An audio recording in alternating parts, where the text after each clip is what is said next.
ओम शांति। सृष्टि रंगमंच पर समय का चक्र चलता रहता है, जहां सदैव दो बातें चलती रहती है। जैसे दिन के बाद रात, हार के बाद जीत, सुख के बाद दुख, वैसे जन्म के बाद मृत्यु। सुबह की सुनहरी लालिमा का हम स्वागत करते हैं, तो ढलती शाम के गुलाबी रंग का भी हम आनंद लेते हैं। प्रकृति के खिलते पुष्पों का हम स्वागत करते हैं, तो फिर मृत्यु की परछाई से दूर क्यों भागते हैं। वैसे जन्म और मृत्यु निश्चित बना हुआ है। वैसे ही जिसका जन्म है उसका मृत्यु भी निश्चित है। जन्म और मृत्यु वास्तव में एक ही सिक्के की दो बाजू है।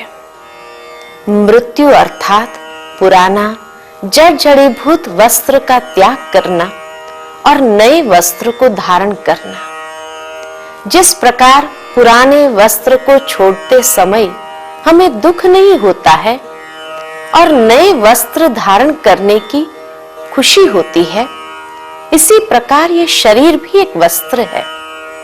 आत्मा अजर अमर अविनाशी है।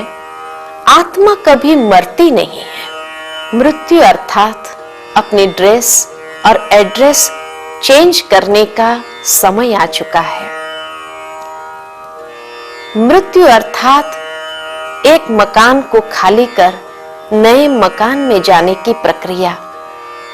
भले ही हम इस शरीर में कितने भी पुराने किराएदार क्यों न हो, परंतु एक न एक दिन इस मकान को खाली करना ही पड़ता है।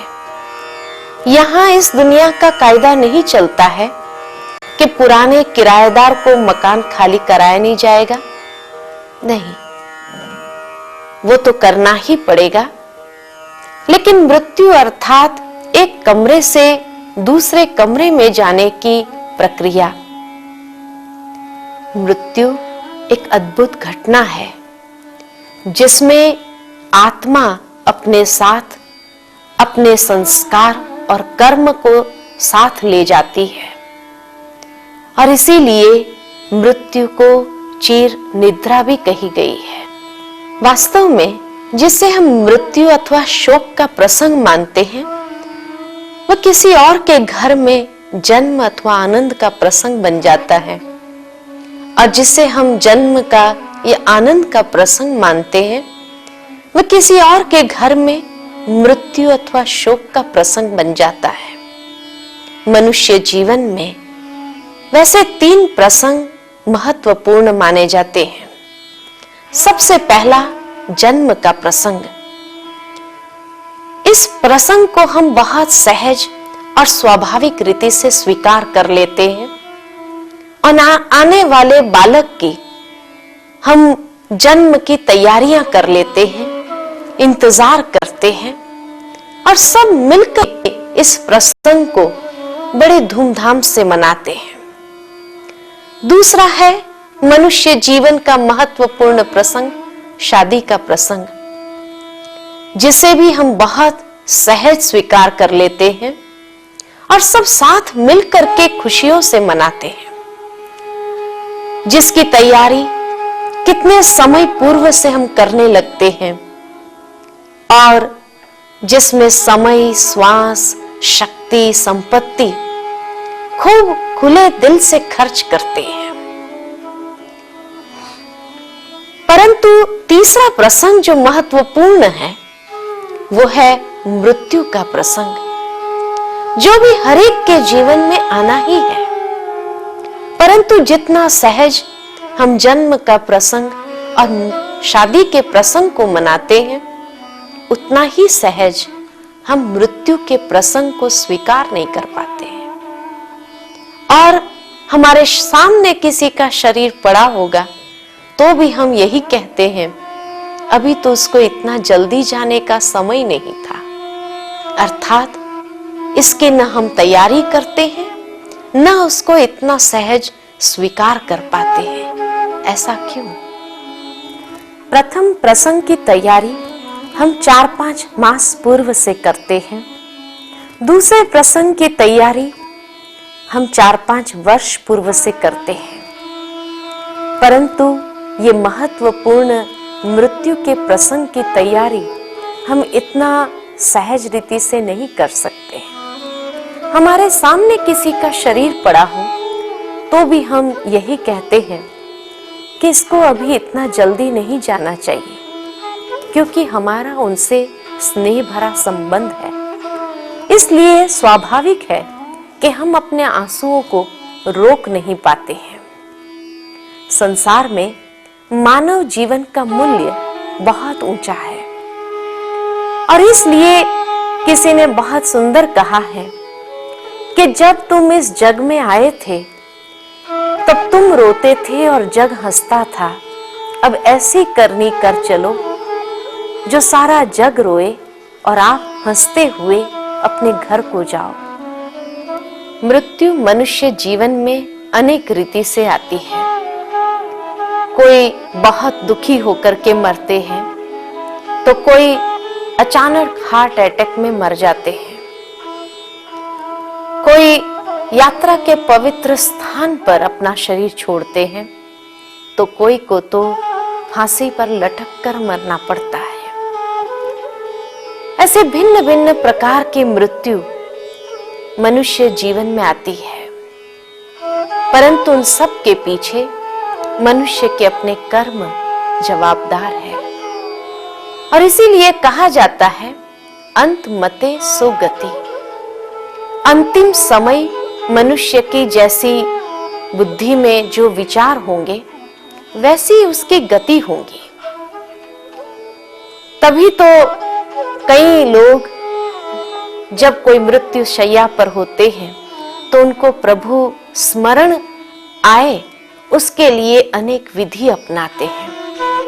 कहीं पर गीता का पाठ पढ़ा जाता है तो कहीं पर सत्संग किए जाते हैं, कहीं पर भजन किए जाते हैं, ताकि उस वातावरण के प्रभाव से भी आत्मा प्रभु का स्मरण कर सकती है। वास्तव में आत्मा की कभी मृत्यु होती नहीं है, परंतु इस विनाशी देह की मुद्दत जब पूरी हो जाती है तो उसके बाद एक घड़ी भी हम आत्मा को अधिक रोक नहीं सकते हैं। तभी तो कहा जाता है कि आत्मा जब जन्म लेती है उसी वक्त उसके मृत्यु की तिथि, तारीख, स्थान सब कुछ नोंद जाता है। जिस प्रकार एक फल जब पक जाता है तो गिरकर नए बीज से नए वृक्ष की शुरुआत हो जाती है। इसी प्रकार मृत्यु अर्थात एक जीवन का अंत ही नहीं, परंतु नए जीवन का प्रवेश द्वार है, जिसका किसी को खबर नहीं है। इसीलिए शेक्सपियर ने इस संसार को एक रंगमंच कहा है। इस रंगमंच पर हम सभी पाठ बजाने वाले पाठधारी हैं। आए हैं पाठ बजा करके हर एक को वापस जाना है। तभी तो कई बार भजनों में हम गाते हैं, अकेले आए हैं अकेले जाना है। किसी ने यह भी कहा है कि जीवन एक क्रिकेट के खेल की तरह है। जिस प्रकार क्रिकेट में बैट्समैन को यह पता नहीं रहता है कि कौन सा बॉल आखिरी बॉल होगा, वैसे ही जीवन में मनुष्य को भी ये पता नहीं रहता है कि कौन सा श्वास आखिरी श्वास होगा। ज्ञानी पुरुष मृत्यु के अस्तित्व को स्वीकारते नहीं हैं और कहते हैं विश्व परिवर्तनशील है, हर चीज का परिवर्तन होता है। भक्त आत्मा ने मृत्यु को एक मंगलमय घटना बताई है कि मृत्यु अर्थात भगवान के घर से बुलावा आया और कर्म योगी कहता है कि मृत्यु अर्थात हर आत्मा को भगवान के घर अपना हिसाब देने जाना पड़ता है। इस प्रकार हर एक ने मृत्यु की कल्पना अलग अलग रूप से की हुई है। वास्तव में मृत्यु हमें एक मौन संदेश देता है कि यह जीवन एक मुसाफरी है। कहा भी जाता है ये संसार मुसाफिर खाना है, जहां हम भगवान के घर से एक मुसाफरी पर आए हैं। किसकी मुसाफरी लंबी है, किसकी मुसाफरी छोटी है, किसकी मुसाफरी 80 साल तक की है, किसकी मुसाफरी 20 साल की है, तो किसकी मुसाफरी 1 साल की भी हो सकती है। परंतु आत्मा रूपी मुसाफिर को जब विदाई देने का वक्त आता है तो ये हम सभी का सहयोग भी है और हमारा कर्तव्य भी है। मुसाफरी करके आत्मा वापस पिता परमात्मा के धाम में जाते हैं। तभी तो कहा जाता है कि हे मानव, कल कल करते काल खा जाएगा। मृत्यु अर्थात काल का आगमन का एक दिन है। इस पर एक कहानी याद आती है। जब इंद्रप्रस्थ में युधिष्ठिर महाराजा के रूप में राज्य करते थे, एक दिन एक व्यक्ति महाराजा से मिलने आता है। महाराजा युधिष्ठिर किसी जरूरी कार्य में व्यस्त थे, इसीलिए उन्होंने बहुत स्वाभाविक रीति से उस व्यक्ति से कह दिया कि आप कल आना, मैं आपको कल समय दूंगा और आपकी बात सुनूंगा। वो व्यक्ति जाने लगा। भीम ने ये बात सुन ली। भीम ने जाकर के नगर में ढिंढोरा पिटवाया और जैसे ही ढिंढोरा पिटा, सारे लोग एकत्रित हो गए कि भीम ऐसा कौन सा संदेश लेकर के आए। तब भीम ने सब नगरवासियों से यही संदेश में कहा कि महाराजा युधिष्ठिर कल तक निश्चित रूप से जीवित रहेंगे। बड़ा आश्चर्य लगा सभी को। महाराजा युधिष्ठिर भी बाहर निकले देखने के लिए कि क्या हो रहा है। जब उन्होंने ये संदेश सुना तो भीम से पूछा, ये क्या कह रहे हो आप?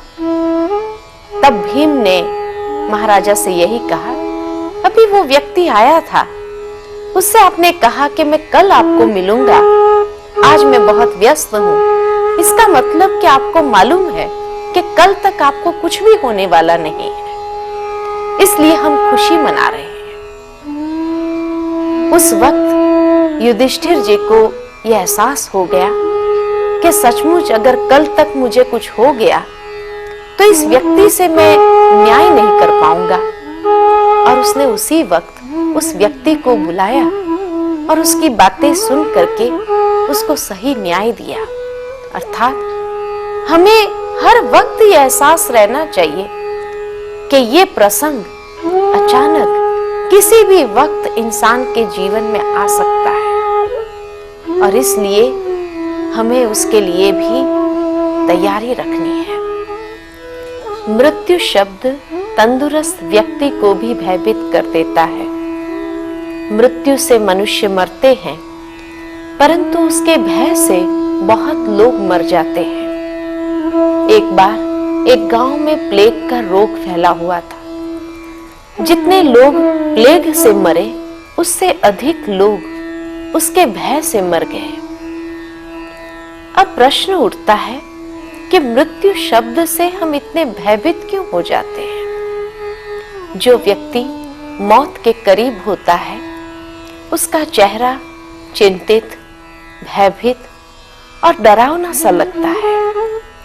अब मृत्यु जीवन में कभी न कभी तो आनी ही है। किसी के लिए जल्दी आती है तो किसी के लिए देरी से आती है, परंतु आना तो है ही। फिर इतना भय क्यों? इसके अनेक कारण हैं। सबसे पहला कारण है कि मनुष्य जीवन भर इतना कमाता है, माल मिलकतों को इकट्ठा करता है, जिसके साथ लगाव हो जाता है और उसके छोड़ने का दुख भी होता है, इसलिए भय लगता है। दूसरा कारण उसका ये है कि भविष्य के बारे में कोई ज्ञान नहीं है। उस ज्ञान की कमी के कारण उसको भय लगता है कि अब मेरा क्या होगा।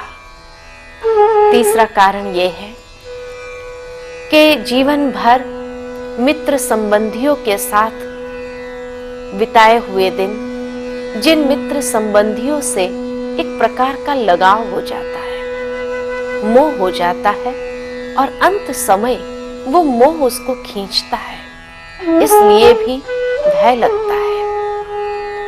चौथा कारण है कि मनुष्य ने जीवन भर कई पाप कर्म किए हुए हैं, जो पाप कर्मों का अंत घड़ी एक साक्षात्कार होता है। जिस प्रकार दिन भर के किए हुए कर्म रात को कभी स्वप्न के रूप में दिखाई देते हैं, इस प्रकार जीवन भर में किए हुए कर्म अंतिम समय एक फिल्म के समान व्यक्ति के सामने आ जाते हैं और कभी कभी ये फिल्म देखने को अच्छी नहीं लगती है, इसलिए भय लगता है। पांचवा कारण है कि पता नहीं अब मेरा भविष्य जन्म कहाँ होगा, किस स्थिति में होगा, कैसे होगा, और उन बातों को जब सोचने लग जाता है तब उसको भय उत्पन्न होता है। और छठा कारण है कि अंतिम समय अकेलेपन का एहसास कि अब मेरे साथ कोई नहीं है। इन सब कारणों के कारण उसको इतना भय महसूस होता है कि अब मेरा क्या होगा। जिस व्यक्ति का पूरा जीवन सत्कार्य में व्यतीत हुआ हो, वो मृत्यु से कभी डरते नहीं है। सत्कार्य अर्थात ज्ञान, भक्ति और वैराग्य युक्त कर्म। सामान्य रीति से कभी भी किसी व्यक्ति की मृत्यु होती है तो उनके पीछे रोना, कुटना, काले वस्त्र पहनना, बहुत दिनों तक बाहर न निकलना आदि आदि अनेक रस्म रिवाज समाज में चलते आ रहे हैं। ये बाह्य विधि को तो हम अपना लेते हैं, परंतु ये बाह्य विधि के पीछे बहुत गहरा रहस्य है, जिस गहरे रहस्य को हम समझ नहीं पाते हैं। अब प्रश्न ये उठता है कि व्यक्ति की मृत्यु के बाद उनके पीछे कौन सी विधि करनी चाहिए कि जिस विधि करने से दूसरों को भी उनके जीवन में जीवन जीने की एक श्रेष्ठ प्रेरणा प्राप्त हो। मनुष्य जब शरीर छोड़ता है तो उस शरीर को अर्थी कहते हैं। अर्थी अर्थात जिस रथ में से रथी आत्मा निकल गई हो और वो खाली रथ है, जिसका कोई अर्थ नहीं रहा, इसलिए उसको अर्थी कहते हैं। दूसरे शब्द में उसको ननामी भी कहते हैं, अर्थात अब जिसका कोई नहीं रहा।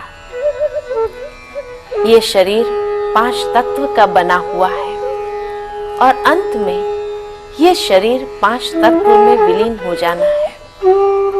जब हमने ये शरीर को पाया था तो बहुत शुद्ध स्वरूप में पाया था, परंतु जीवन में चलते चलते हमने कई पाप कर्म करके इन शरीर की कर्मेंद्रियों को तथा शरीर के हर तत्व को अशुद्धि से भर दिया है। इसलिए हमारा कर्तव्य बनता है कि जब ये 5 तत्व को प्रकृति को समर्पण करते हैं तब उसका शुद्धिकरण करना आवश्यक है। और इसलिए प्राचीन काल में कई महान आत्माओं ने ऐसी विधि बनाई है कि जिससे एक एक तत्व का शुद्धिकरण होता है। जैसे व्यक्ति को शरीर छोड़ने के बाद जमीन को स्वच्छ करके साफ स्वस्थ करके सुलाया जाता है, और फिर उसके ऊपर गंगा जल छिड़कते हैं। गंगा जल छिड़कने का भाव है कि शरीर के अंदर रहा हुआ जल तत्व का शुद्धिकरण। उसके बाद घी लगाया जाता है, अर्थात घी से अग्नि तत्व का शुद्धिकरण। उसके बाद चंदन लगाया जाता है, अर्थात चंदन से वायु तत्व का शुद्धिकरण हो। और तुलसी डाली जाती है मुख में, अर्थात आकाश तत्व का शुद्धिकरण हो। और फिर बची हुई राख को गंगा जल में प्रवाहित कर देते हैं, अर्थात के सभी तत्व को शुद्धिकरण करके, भूमि तत्व का भी शुद्धिकरण करके हम उसको प्रकृति को वापस समर्पण करते हैं। इस भाव से ये कहा किया गया है। स्मशान ले जाते वक्त अर्थी के पैर स्मशान के तरफ और सिर गांव के तरफ, घर के तरफ किया जाता है। परंतु जैसे ही स्मशान के नजदीक पहुंचते हैं, तब चौराहे पर उस अर्थी को घुमाया जाता है और सिर को स्मशान के तरफ तथा पैर को गांव के तरफ कर दिया जाता है। और साथ में जो मटकी ले जाते हैं, उस मटकी को भी फोड़ दिया जाता है। इसका भावार्थ है कि जब व्यक्ति को स्मशान के ओर ले जाते हैं, तब उसका संबंध संबंधियों से तथा भूमि से टूट गया है। इसीलिए उसके दिशा को भी चेंज कर दिया जाता है और मटकी को भी फोड़ा जाता है। जीवन अर्थात शिव का जीव से मिलने आना और मृत्यु अर्थात जीव का शिव से मिलने जाना। शायद इसीलिए शास्त्रवादी विद्वानों ने शिव का निवास स्थान स्मशान घाट दिखाया है। वास्तव में इस मुक्ति दिन पर बाह्य विधि के साथ साथ आंतरिक विधि भी अपनाई जाए तो सद्गत आत्मा को सच्ची मुक्ति का अनुभव हो सकता है, क्योंकि 12-13 दिन तक वो आत्मा हम सबके बीच में रहती है और हम सबकी याद उसको बहुत सताती है, बहुत खींचती है। तभी तो किसी कवि ने कहा है कि मृत्यु अर्थात मानव जीवन का सबसे बड़े ते बड़ा पर्व, बड़े ते बड़ा उत्सव है। संबंधियों के साथ संबंध तोड़ने के लिए कुदरत के नियम अनुसार हम 12वां या 13वां मनाते हैं। 13वां अर्थात मुक्ति का दिन, कि जब आत्मा हम सब के बीच से संबंधों को तोड़ते हुए विदाई लेती है। व्यक्ति की मृत्यु के पीछे दुखी होकर रोते रहने से उस आत्मा को भी दुख पहुंचता है, क्योंकि आत्मा सूक्ष्म स्वरूप से सब कुछ देखती रहती है। हम दुखी होकर के जब दुख व्यक्त करते हैं तो वो दुख के प्रकंपन भी आत्मा को पहुंचते हैं, क्योंकि लगभग 12-13 दिन तक वो आत्मा हम सब के बीच में निवास करती है। इसीलिए ऐसे समय पर दुखी होकर के हमें रोना नहीं चाहिए। इस पर एक कहानी याद आती है। एक बार एक छोटी लड़की थी, उसकी माँ ने अचानक शरीर छोड़ दिया और उस बच्चे का उस माँ के साथ बहुत लगाव था। दिन रात वो बच्ची रोती रहती थी, उसकी माँ को याद करती रहती थी। एक दिन जब वो लड़की रात को सोई हुई थी तो उसको स्वप्न दिखाई देता है और स्वप्न में मृत आत्माओं का समूह देखती है कि वो सभी कहीं जा रहे हैं। उस समूह के बीच उसने अपनी मां को देखा और उसकी मां के सिर के ऊपर एक पानी का घड़ा भरा हुआ था। उसकी मां का चेहरा बहुत उदास था, बहुत दुखी था। यह देख करके वो बच्ची जाग गई और उठने के बाद भी वो बहुत दुखी होकर के रोती रही। दूसरी रात को जब फिर से वो सोई, उसे फिर से वो स्वप्न दिखाई दिया जिसमें दोबारा वो मृत आत्माओं का समूह देखा। फिर से उसने अपनी मां को देखा, परंतु आज उसकी मां के सिर पर 2 बड़े पानी के घड़े रखे हुए थे और उसकी मां बहुत दुखी दिखाई दे रही थी, चेहरा बहुत उदास था। ये देखकर वो लड़की ने अपनी मां से पूछ ही लिया कि मां, तुम इतनी उदास क्यों दिखाई देती है और ये तेरे सिर पर क्या रखा हुआ है? कल तो एक ही घड़ा था, आज 2 घड़े हो गए। तब उसकी मां ने कहा, बेटी, मेरा दुख का कारण तुम हो। ये पानी का घड़ा जो दिखाई दे रहा है, जितना तुम रोती जाती हो, ये पानी इकट्ठा इस घड़े के अंदर होता जाता।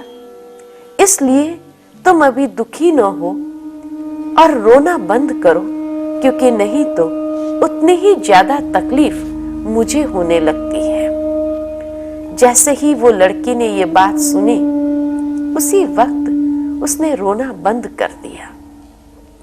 अर्थात सही बात है कि हम जितना दुखी होकर के रोते हैं, उतना वो सद्गत आत्मा को हमारी याद खींचती है और उसके सही स्वरूप से मुक्ति नहीं हो सकती है।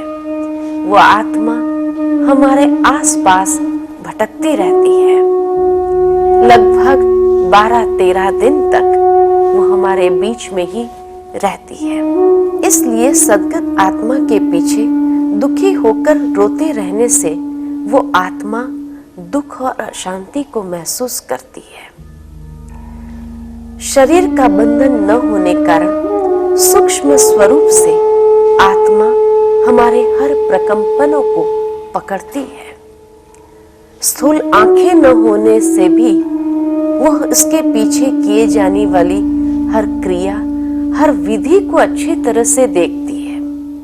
इसलिए उनके पीछे किए जाने वाले दान, पुण्य, ईश्वर स्मरण उस आत्मा के खाते में जमा होता है और वो आत्मा ये सब देख करके खुश होती है।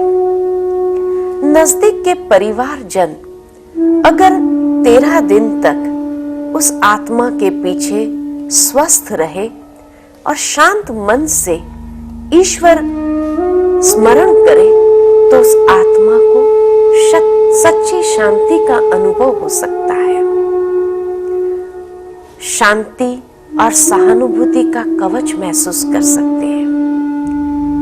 नजदीक के परिवार जनों का यही सबसे बड़ा सहयोग है और एक फर्ज भी है कि उस आत्मा के पीछे हम उसको शांति का दान दें, क्योंकि जितना हम उसको शांति का दान देते हैं, उतना उस आत्मा को शांत और शक्ति प्राप्त होती है।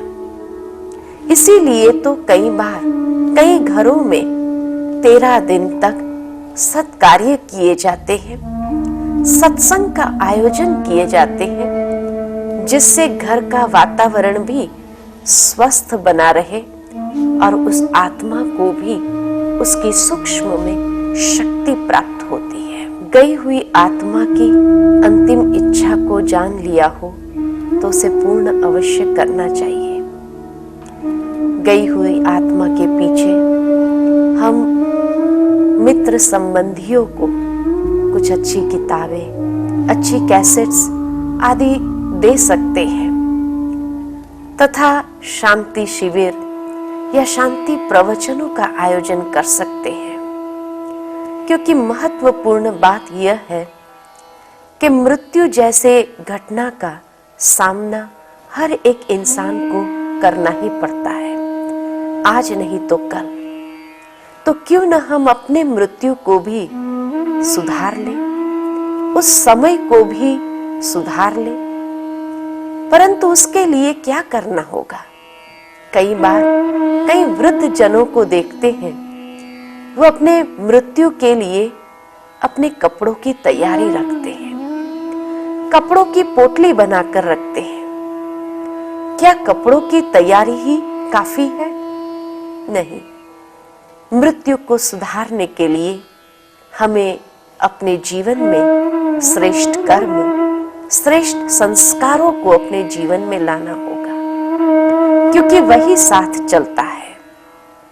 बच्चा जब जन्म लेता है तो उनकी मुट्ठी बंद होती है, अर्थात पूर्व जन्म के कर्म का भाग्य लेकर के आया है। परंतु मनुष्य जब मरता है तो हाथ खाली होता है, अर्थात इस संसार की कोई भी भौतिक चीज, भौतिक पदार्थ, भौतिक सामान अपने साथ वो लेकर के नहीं जाता है। अगर लेकर के जाता है तो अपने श्रेष्ठ कर्म और श्रेष्ठ संस्कार ही ले जाते। इसीलिए तो सिकंदर ने अपने लोगों से कहा था कि जब मैं मरूं तो मेरे दोनों हाथ बाहर रखना, ताकि संसार ये देखे कि सिकंदर जैसा इतने बड़े साम्राज्य का सम्राट भी जब गया तो खाली हाथ गया। इस दुनिया की कोई भी चीज अपने साथ लेकर के नहीं गया।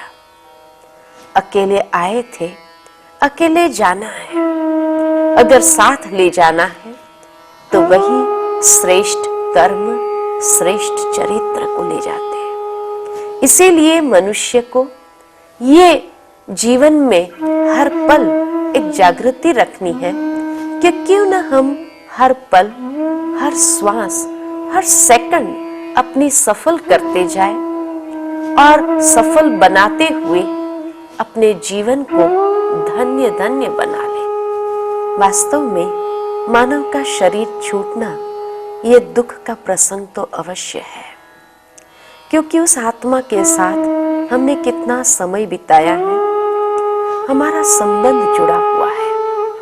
इसलिए दुख तो होता ही है, क्योंकि अचानक ये संबंध टूटता है और जैसे ही ये महसूसता होती है कि उस आत्मा को हम फिर से उसी स्वरूप में दोबारा नहीं देखेंगे, तो वो हमें शोक मग्न बना देता है और उस वातावरण में आने वाले प्रत्येक व्यक्ति भी शोक मग्न हो जाता है। परंतु परिवर्तन संसार का नियम है और इसलिए सद्गत आत्मा के पीछे अगर सही विधि के साथ ज्ञान को समझते हुए कर्म किए जाए तो शायद उस आत्मा को हम कुछ दे सकते हैं, क्योंकि जीवन और मृत्यु ये परमात्मा की अमूल्य भेंट है। रोग से या अकस्मात से किसी भी आत्मा का शरीर छूटता है तो उस वक्त दुख होता है, न चाहते हुए भी आंसू बह जाते हैं, क्योंकि उस आत्मा की अंतिम समय की तकलीफ हमसे देखी नहीं जाती है। परंतु अंतिम समय होने वाली तकलीफ मनुष्य के किए गए कर्म के अनुसार है। जीवन पर्यंत जो विकर्म किए हुए हैं उसके आधार से वो दुख की भोगना उसको भोगनी पड़ती है, क्योंकि जिस प्रकार ये जीवन भूतकाल का परिणाम है, वैसे वर्तमान में किए जाने वाले कर्म भविष्य के निर्णायक हो जाते हैं। आत्मा अपने जीवन में जो कुछ भी भोगती है वो अपने कर्म अनुसार ही भोगती है। तभी तो कहा जाता है कि साथ क्या लेकर आए थे? हम अपने जीवन में किए गए कर्म के पुण्य या पाप के संस्कार साथ में ले आते हैं और ले जाते हैं। तभी तो जीवन में सुख और दुख का अनुभव उसी संस्कारों के कारण होता है। जीवन रूपी यात्रा में सुख और दुख दोनों साथ साथ चलते हैं। दोनों का महत्व अपना है। सुख पोषक है तो दुख बोधक है। सुख जीवन रूपी महासागर में कैसे तैरना है ये सिखाता है, तो दुख महासागर के गहराई में डुबकी लगा करके अनेक तत्व ज्ञान रूपी मोतियों को ले आने की हिम्मत प्रदान करता है। इसीलिए मनुष्य को अपने जीवन में अमीरी का, पांडित्य का, बुद्धि का अभिमान न करके सत्कर्म रूपी खजाना जमा करना चाहिए, क्योंकि जीवन रूपी द्वार पर हमेशा मृत्यु रूपी ताला लगा हुआ है। जो जीवन के महत्व को जानते हैं वो अपने जीवन का दुरुपयोग नहीं करते। जीवन कोई बोझ नहीं है। जीवन स्वयं में सत्कर्म की साधना है। कुछ आध्यात्मिक बातों को जान लेने से मृत्यु के भय और शोक से मुक्त हो सकते हैं। ऐसे समय पर गीता के वह वचन याद आते हैं कि आत्मा एक अति सूक्ष्म चैतन्य शक्ति है। आत्मा को पानी भिगो नहीं सकती, अग्नि जला नहीं सकती, शस्त्र उसको छेद नहीं सकते। अर्थात आत्मा अजर अमर अविनाशी शक्ति है। शरीर का विनाश अवश्य होता है, परंतु आत्मा का विनाश कभी नहीं होता।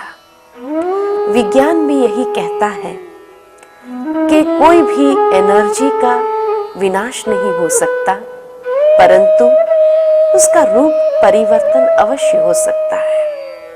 इसी तरह आत्मा का भी स्वरूप परिवर्तन होता है, परंतु आत्मा मरती नहीं है। इस पर एक कहानी याद आती है कि एक बार एक माता का पुत्र मर गया और माता का उस पुत्र में इतना मोह था, जो इतनी पागल सी हो गई, भटकती रही, अनेक लोगों से विनती करती रही कि मेरे पुत्र को कोई जीवित कर दे या जीवित होने की फिर से कोई विधि बता दे। सभी को दया भी आती थी उस माता पर। किसी ने कहा, ए माता, गांव के बाहर कोई सिद्ध महात्मा आए हैं, तुम उनके पास चले जाओ, शायद वो तेरे पुत्र को जीवित कर सकते हैं। माता एकदम परेशान सी दौड़ती हुई गई उस महात्मा के पास और महात्मा से गिड़गिड़ाकर कहने लगी, ओ महात्मा, मेरे बेटे को जीवित कर दीजिए, उनके बिना मैं जी नहीं सकती। महात्मा बुद्ध मुस्कुराए और कहा, हाँ, मैं तेरे बेटे को जीवित कर सकता हूं, परंतु उसके लिए तुम्हें थोड़ी मेहनत करनी पड़ेगी। माता ने रोते हुए कहा, मैं कुछ भी करने लिए तैयार हूं, आप बस मेरे बेटे को जीवित कर दीजिए।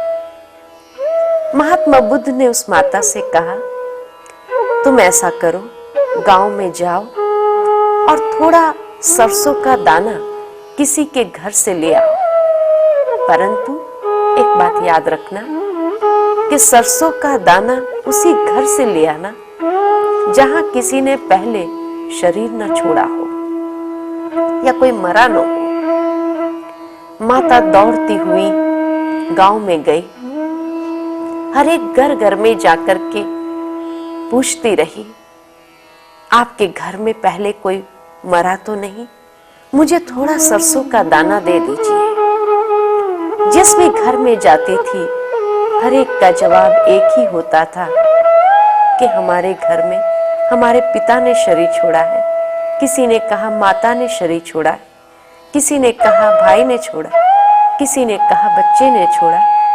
यानी उसको सारे गांव में एक भी घर ऐसा नहीं मिला जहां पहले कोई मरा न हो। बहुत निराश होकर के जब वापस लौटे, तब महात्मा बुद्ध ने जीवन का रहस्य यही बताया कि ओ माता, जो इस संसार में आया है उसको जाना तो जरूर है। क्यों नहीं हम परमात्मा को ही अपने जीवन का सच्चा साथी बना दे, ताकि जीवन में इस दुख और शोक से हम मुक्त हो सकते हैं। गीता के वचन अनुसार फिर से वो बात याद आती है कि हर अकल्याणकारी घटना में भी कोई न कोई कल्याण समाया हुआ है, और उस कल्याण को अगर देखेंगे तो हमें वो दुख और शोक नहीं होगा। तो क्यों नहीं ऐसी दृष्टि हम अपनी बना ले, जिससे हर अकल्याणमय घटना में भी हम कल्याण को ढूंढे और जीवन को सार्थक बनाए। इस प्रसंग से यही स्पष्ट होता है कि ईश्वर तो दाता है, वह कभी किसी से कुछ लेता नहीं है, और अगर जाता भी है तो जाने अनजानेपन में जो कुछ गया उसका दुगुना होकर के मिल जाता है। तभी तो कहा जाता है कि ईश्वर के घर देर है परंतु अंधेर नहीं है। जीवन के अच्छे या बुरे प्रसंगों में ईश्वर का साथ ही हमें तारने वाला है। तभी तो भक्ति में गाया जाता है, नैया मेरी पार लगाओ हे प्रभु। मृत्यु एक ऐसी घटना है जो भगवान की याद दिलाती है। मनुष्य अपने जीवन में यही चाहना रखते हैं कि जीवन के अंतिम क्षण भगवान का नाम ही मुख में हो। तभी तो भजनों में कई भक्त यही गाते हैं कि भक्ति करते प्राण तन से छूटे, ऐसा वरदान मांगू तुझसे प्रभु। एक अंग्रेज कवि ने कहा है, हे मानव, अंत समय तेरे चेहरे पर मुस्कान हो। व्यक्ति जब मृत्युशैया पर होता है तो अंत घड़ी उसके परिवारजन उनको राम राम नाम बुलवाने का प्रयत्न करते हैं, परंतु अंत समय भगवान की याद उसी आत्मा को आती है जिसने जीवन भर अभ्यास किया हो, पुरुषार्थ किया हो परमात्मा को याद करने का। इस पर एक कहानी याद आती है कि एक बार एक व्यक्ति गुनाह करते पकड़ा गया। उस पर केस चला तो पता चला कि उसने बहुत सारे अपराध किए हैं। फलस्वरूप उसको फांसी की सजा सुनाई गई। उस व्यक्ति से पूछा गया, तुम्हारी कोई अंतिम इच्छा है? तब उस व्यक्ति ने कहा, एक अंतिम इच्छा है कि मैंने जो भी गुनाह किया अकेले नहीं किया। मेरे हर कर्म में मेरा एक साथी था जिसका भी बराबर हिस्सा है ये सारे गुनाह करने में। मैं उसे मिलना चाहता हूं ताकि अगर सजा मुझे मिले तो उसे भी मिलनी चाहिए, ताकि आगे भी हम साथ जाएं और साथ रहें। उसे इजाजत मिली। वो गया अपने मित्र के पास में और जाकर कहने लगा, देखो भाई, हमने जो कर्म किए, जो गुनाह किए, सब साथ मिलकर के किए। अब अगर मुझे सजा मिली है तो क्यों नहीं ये सजा भी हम साथ साथ भोग ले, ताकि आगे के लिए भी हम साथ रहे। जैसे ही वो मित्र ने ये बात सुनी, मित्र ने कहा, नहीं, मैं अभी तेरे साथ नहीं चल सकता हूं। मेरा रास्ता आज से अलग हो गया। तू पकड़ा गया, अब सजा तो तुझे ही भोगनी पड़ेगी। और ऐसे कहते हुए एकदम उसको साफ मना कर दिया उसके साथ जाने के लिए। तब उस व्यक्ति को अपने एक दूसरे मित्र की याद आई जिसके साथ कभी कभी वो मिलता था या कभी कभी साथ मिलके कर्म किए।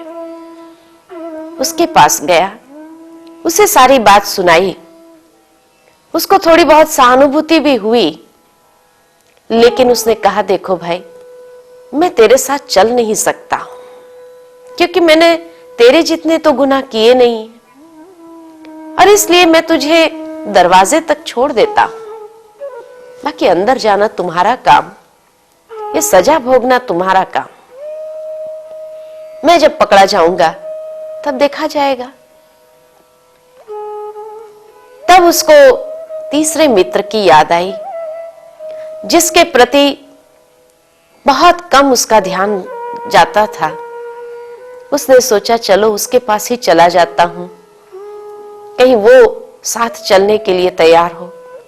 उसके पास गया और कहने लगा, देखो भाई, मैंने हमेशा तो तुम्हें याद नहीं किया, लेकिन आज तुम्हारी याद आती है। कैसे मैं पकड़ा गया हूं, अगर तुम साथ चलने के लिए तैयार हो तो प्लीज चलो मेरे साथ। उस व्यक्ति ने कहा ठीक है, मैं चलता हूं, परंतु जो कुछ भी होगा सच सच साफ साफ बता दूंगा। ठीक है, चला उसके साथ और सारी बातें साफ साफ स्पष्ट बता दी। तो जो मालूम नहीं था लोगों को वह भी मालूम पड़ गया, और इस तरह उसको अपनी सजा भोगनी पड़ी। इसी तरह हमारे जीवन में भी हमारे 3 मित्र हैं। सबसे पहला मित्र है ये शरीर, जिसके साथ मिलकर के हम हर कर्म करते हैं। एक कर्म भी ऐसा नहीं जो शरीर के साथ मिलकर के न किया हो, परंतु जिस दिन बुलावा आता है उस वक्त ये शरीर सबसे पहला साथ छोड़ देता है। एक कदम भी आगे नहीं बढ़ता है, रास्ते में होगा तो वहीं साथ छोड़ देगा। भले कर्म साथ में किए, लेकिन सजा आत्मा को अकेले भोगना पड़ता है। शरीर उसी वक्त कह देता है कि अब मेरा रास्ता अलग, तुम्हारा रास्ता अलग, मैं तो प्रकृति में जाकर फिर से मिल जाऊंगा, अब जो भी सजा भोगना होगा तुम्हें भोगना होगा। इसी प्रकार दूसरा मित्र आत्मा का है, मित्र संबंधी, जिसके साथ मिलकर के कभी कभी हमने कर्म किए, जो हमारे प्रति सहानुभूति तो दर्शा देते हैं परंतु साथ नहीं चल पाते हैं, और इसलिए हमें दरवाजे तक यानी स्मशान तक छोड़ के आते हैं। बाकी आगे जाना हमारा अपना काम रहता है। वो भी यही कहते, जब हमारी बारी आएगी तब देखा जाएगा। और आत्मा के तीसरा मित्र है हमारे अपने संस्कार, हमारे अपने कर्म, और इसलिए जब जाने का वक्त होता है तो यही मित्र साथ चलता है। हमारे संस्कार और हमारे कर्म जो सब साफ साफ स्पष्ट सब कुछ बता देते हैं कि हमने जीवन भर क्या किया और क्या नहीं किया। परंतु इस मित्र की याद भी हमें जीवन में शायद ही कभी आती है। बहुत कम उसको साथी बनाने का एक अभ्यास रहता है, लेकिन जो व्यक्ति इस जागृति को साथ रखता है और अपने संस्कार और कर्म को साथ रख करके चलता है, वह कभी भी गुनाह वाले कर्म नहीं कर पाता, क्योंकि हर वक्त वो संस्कार उसको अंदर से एक आवाज देता है, ये कर्म तेरा नहीं। और इस तरह वह जितना भगवान को याद करने का अभ्यास करता है, उतना ही वो अंत घड़ी भी भगवान के नाम के साथ इस देह को बहुत सहज रूप से छोड़ देते हैं और दूसरा जन्म धारण करते हैं। मृत्यु एक चमत्कार है, क्योंकि उसके बिना जीवन नीरस और जड़ हो जाता। जरा सोचो, अगर संसार में मृत्यु ही नहीं होता तो आज इंसान का क्या हाल हो जाता। मृत्यु तो हमें एक नया जीवन प्रदान करता, जहां पर हम फिर से उमंग उत्साह के साथ जीवन व्यतीत करते हैं, जहां अपने उमंग उत्साह को बढ़ाने के लिए, अपने एक नए जीवन के लिए स्थान प्राप्ति है। मृत्यु हमें एक ऐसा जीवन देता है जहां ताजगी के साथ हम एक नया जीवन आरंभ करते हैं।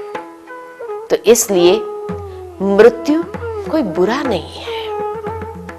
मृत्यु के पहले का जीवन पुरुषार्थी जीवन है और मृत्यु के बाद का जीवन प्रतिफल स्वरूप है। मृत्यु के बाद आत्मा कहां जाती है? वास्तव में मृत्यु के बाद मनुष्य आत्मा मनुष्य योनि में ही जाती है, परंतु अपने पाप और पुण्य कर्म के हिसाब से वैसे परिवार में, वातावरण में वो जन्म लेती है। अच्छे कर्म के आधार पर उसका जन्म कोई श्रीमंत घर में, अच्छे संस्कारी घर में होता है, और अगर पाप कर्म बहुत कड़े हैं तो उसी अनुसार वैसा ही वातावरण के अंदर उसका जन्म होता है। कोई भिखारी के घर में, कोई चोर डकैते के घर में उसका जन्म होता है। वैसे आत्मा 12-13 दिन के बाद माता के गर्भ में प्रवेश कर अपने नए जीवन की यात्रा आरंभ करती है, परंतु कोई कोई आत्मा समय के हिसाब से 1 मास के बाद भी गर्भ में प्रवेश करती है।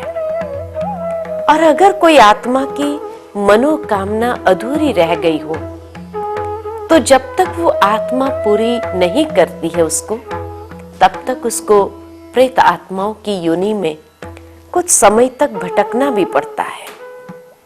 इसलिए भारत में ये प्रथा चली आती है हर वर्ष पितृ आदि को खिलाने की। अब प्रश्न ये उठता है कि क्या मृत्यु के ऊपर विजय प्राप्त की जा सकती है? जी हाँ, मृत्यु के ऊपर विजय प्राप्त कर सकते हैं। विजय प्राप्त करने का भाव मृत्यु को टालने का नहीं है। मृत्यु को टाली नहीं जा सकती है, परंतु उसको सुधारी भी जा सकती है और उस पर विजय भी प्राप्त किया जा सकता है। मृत्यु को सुधारने के लिए जीवन को सुधारना आवश्यक है, और विजय प्राप्त करना अर्थात ऐसे श्रेष्ठ कर्म करे जो मरने के बाद भी वो व्यक्ति अमर हो जाता है, अर्थात उसके कर्म अनेक आत्माओं के लिए प्रेरणा रूप बन जाता है। वो न होते हुए भी उसका नाम सदा अनेक व्यक्तियों के हृदय में बसने लगता है। बाकी दुनिया का ऐसा कोई सर्जन नहीं है जो मृत्यु को टाल सके। विज्ञान ने अपने क्षेत्र में कई प्रगति तो अवश्य की है। विज्ञान के प्रगति के आधार पर मनुष्य का आयुष्य थोड़ा बहुत बढ़ाया भी जा सकता है, परंतु ये कभी नहीं हो सकता कि व्यक्ति की मृत्यु को टाल सके। मृत्यु के ऊपर विजय प्राप्त करने के लिए तो व्यक्ति को कालों का महाकाल पिता परमात्मा के साथ संबंध जोड़ना होगा। और इसलिए कहा जाता है कि अगर व्यक्ति अपने जीवन में आत्मिक स्थिति का अभ्यास करे, पिता परमात्मा के साथ एक अविनाशी संबंध जोड़े और जीवन को पवित्र बनाए, तो वही अमरनाथ पिता परमात्मा के साथ मिलकर के जो कर्म होंगे वो सदा श्रेष्ठ कर्म होंगे। इस रीति से मृत्यु के ऊपर विजय प्राप्त कर सकता है।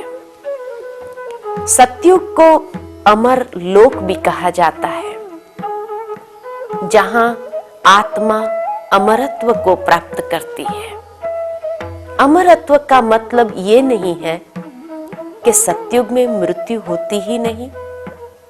सतयुग में भी आत्मा शरीर तो छोड़ती है, परंतु उसका शरीर छोड़ना ऐसे होता है जैसे सहज वस्त्र उतारना है। वहां मनुष्य को मृत्यु का भय नहीं सताता है, क्योंकि वहां आत्मा के ऐसे कोई कर्म ही नहीं होते। इसीलिए उन देवी देवताओं को अमर कहते हैं। कलयुग के अंदर हर मनुष्य को मृत्यु का इतना भय है, जो वो हर वक्त मरता जाता है, और इतनी कष्टदायक पीड़ाजनक मृत्यु होती है, इसलिए मृत्यु शब्द लिया जाता है। इस लोक को भी मृत्यु लोक कहा गया है, जबकि सतयुग को अमर लोक इसीलिए कहा जाता कि वहां न कष्टदायक मृत्यु है, न मृत्यु का भय है। सतयुग अमर लोक में मृत्यु भी एक महोत्सव है, जहां आत्मा बहुत सहज रूप से, खुशी से, आनंद से अपने वस्त्र को उतारती है। इस विश्व के अंदर कई ऐसे नामी क्रमी मनुष्य ने शरीर तो अवश्य छोड़े हैं, परंतु आज भी उनके नाम अमर है। तभी तो किसी कवि ने कहा है ऐसे आत्माओं के लिए कि उनके लिए मृत्यु मर गया, वो नहीं मरे। अंत घड़ी अगर सभी भगवान को याद दिलाने का प्रयत्न करें और फिर भी याद न आए, कैसी विडंबना है। परमात्मा की याद अंत समय बनी रहे, उसके लिए तो जीवन में बहुत काल से ऐसी साधना चाहिए। राजयोग के द्वारा हम मृत्यु जीत बन सकते हैं, क्योंकि राजयोग में आत्मा का संपूर्ण ज्ञान प्राप्त होता है और आत्मा की वास्तविकता के अनुभव में स्वयं को स्थित करने की बात है। वास्तविकता में स्थित होकर के इस शरीर से स्वयं को अलग समझना, अर्थात देह भान से परे स्वयं को आत्मनिश्चय करना, यही जीते जी मरना कहा जाता है। दूसरा, पिता परमात्मा का संपूर्ण ज्ञान कि वो पिता परमात्मा के साथ हम कैसे अपने सर्व संबंध जोड़े। ये संसार एक रंगमंच है, जहां हमने भिन्न भिन्न चोले धारण करके अपना पात्र निभाया और अनेक पात्रों के साथ संबंध में आते हुए हमने पात्र निभाया। ये सभी देह के संबंध टेम्पररी है। आत्मा का वास्तविक संबंध और सर्व संबंध तो उस पिता परमात्मा के साथ ही है। जब इस स्मृति में हम स्वयं को एकाग्र करते हैं, स्थित करते हैं, इसका अभ्यास करते हैं, तो बहुत सहज हम अपने देह से और देह के संबंधों से नष्ट मोहा बन सकते हैं, और यही साधना से मृत्यु जीत बन सकते हैं। भगवान की याद में रहें, कर्म योगी बन जीवन जिए और श्रेष्ठ कर्म की पूंजी एकत्रित करें, यही मृत्युंजय बनना है। साथ ही साथ ये विश्व नाटक है और अंतिम दृश्य चल रहा है, इसीलिए हमेशा स्मृति यही रहे कि अब घर जाना है। प्रश्न ये नहीं है कि हम कितना जिए और कितने साल तक जीवन व्यतीत किया। प्रश्न तो ये है कि जीवन कैसा व्यतीत किया, किस तरह का जीवन हमने जिया और कैसी मृत्यु रही। किसी की मृत्यु बहुत अच्छी होती है और किसी की मृत्यु बहुत बुरी गति से होती है। जिसने जीवन में अच्छा जीवन जिया हो, अच्छे कर्म किए हो, उसकी मृत्यु भी बहुत सुंदर होती है। परंतु जिसका जीवन बुरी तरह से बीता हो, उसकी मृत्यु भी बुरी गति से होता है। हमें निश्चित करना है कि हमारी मृत्यु कैसे हो, क्योंकि तभी तो किसी की मृत्यु श्रद्धांजलि बन जाती है और किसी की मृत्यु का समाचार बन जाता है। जैसे अगरबत्ती स्वयं जलकर अपने पीछे सुगंध को छोड़ जाती है, वैसे व्यक्ति भी अपने पीछे अपना कर्तव्य, चिंतन, ध्यान, गुण, श्रेष्ठ संस्कार समाज के लिए आदर्श के रूप में छोड़ जाता है। जिस प्रकार संगीत की लय पीछे तक गूंजती रहती है, वैसे मृत्यु भी प्रसन्नता, मंगल और सुवास संपन्न हो। जीवन और मृत्यु के रहस्य को समझने वाला ही अपने जीवन का संपूर्ण आनंद ले सकता है। अन्यथा स्वजनों के देह त्यागने पर अपना दुख उन्हें भी दुखी कर देता है और स्वयं की मृत्यु का भय अपने को भी देह से मुक्त, उन्मुक्त गगन में विचरण कर आनंद प्राप्ति से वंचित कर देता है। तो आइए जीवन यात्रा के इस रहस्य को समझते हुए प्रगति की दिशा की ओर अपने कदम बढ़ाएं तथा संपूर्ण भय मुक्त होकर के अपने मृत्यु को मंगलमय सुवास से संपन्न बनाएं। ओम शांति।